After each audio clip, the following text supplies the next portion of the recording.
চুরি করে এবং ভারতীয় নৌবাহিনী সেখানে যে বাংলাদেশের জলসীমায় ঢুকে যায় সেখানে যাতে প্রতিরোধ গড়ে তুলতে পারে আমার বাংলাদেশের নৌবাহিনী সেই ব্যবস্থা করা হবে। প্রিয় সাথী বন্ধুরা আমার, এখানেই শেষ নয়।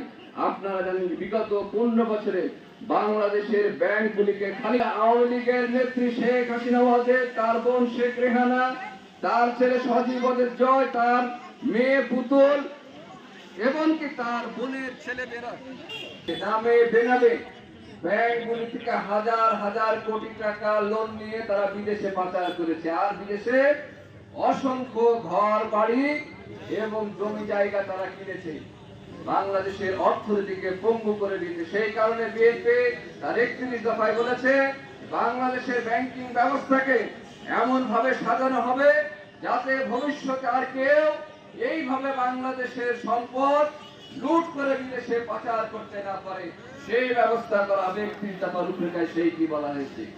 প্রিয় সাথী বন্ধুরা আমার, আপনারা জানেন যে বিগত 15 বছরে